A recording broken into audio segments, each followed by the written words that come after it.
Hello and welcome to another episode of Coffeefusion. This week we're going to look at latte art basics.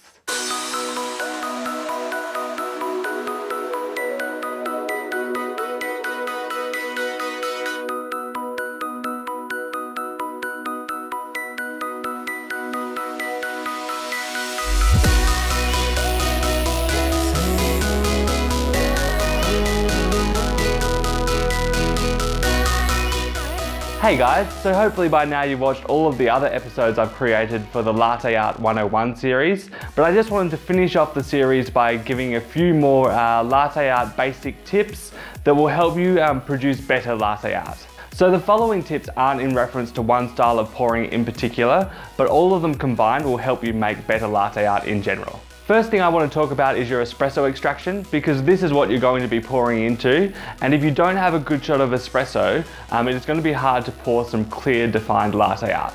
For specifics about pulling great shots of espresso and adjusting the grind and that sort of thing, I recommend that you check out the Pulling Great Shots lesson in the Espresso 101 category.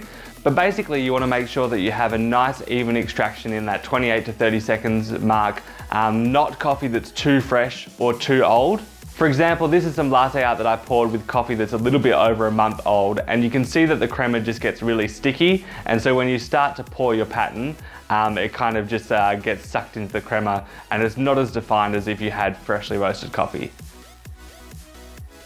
So freshly roasted coffee that's about a week after the roast date, the crema will then have settled down a little bit, but it won't be sticky, and it'll help you to pour your nice patterns into the surface of the crema. The next thing you want to do is make sure you've textured your milk well, 60 to 65 degrees Celsius. Again, if you haven't seen the texturing milk video in Espresso 101, definitely worth checking out because you'll get all the tips there.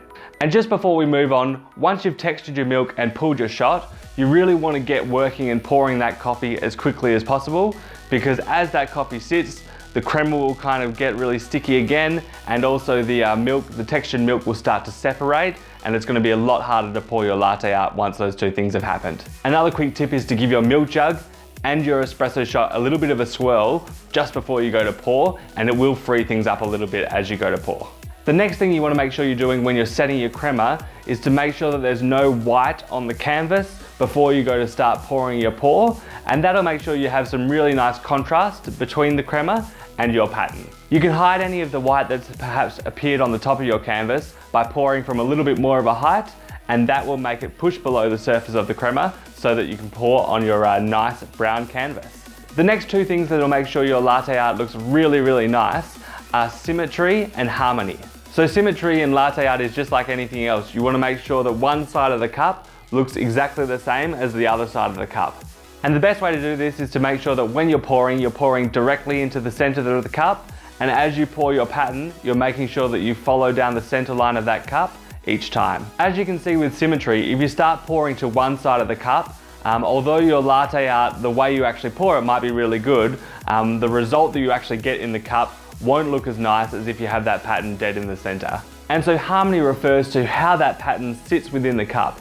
Basically, you want to make sure that the latte art is not too small or too big, and try and aim to have about a centimeter around the outside of the pattern where it's just that crema kind of ring before the edge of the cup. Last thing, after you've mastered all of those little tips, is to get a little bit creative and try and do a few things which are a little bit different to what you see in latte art from day to day. This will lead us into Latte Art 102, where we talk about some more difficult patterns where we combine a couple of pouring styles. But yeah, I hope you've enjoyed this little lesson that's helped you kind of piece together a few different things to make sure your latte art is going really well. If you have any other latte art basic tips which haven't been mentioned in this video, make sure you put them in the comments below to help out other people who are learning about latte art. If you learned something from this video and found it helpful, make sure you click that like button because that really helps the Coffeefusion community. And if this is your first video, make sure you subscribe. Then check out a couple of the previous videos. I've got a few playlists on like Espresso 101 and Latte Art 101, and lots of other videos that'll help you make better coffee at home. And remember, as well as the educational videos, I have the online coffee roastery, so you can grab some really nice coffees and then try out a few of the tips or tricks you've learned while you've been watching my videos. Thank you so much for watching, and if you like pouring some latte art, make sure you post a video of that on the Coffeefusion Facebook page and you might make it into one of the next videos. But until next time, keep frothing.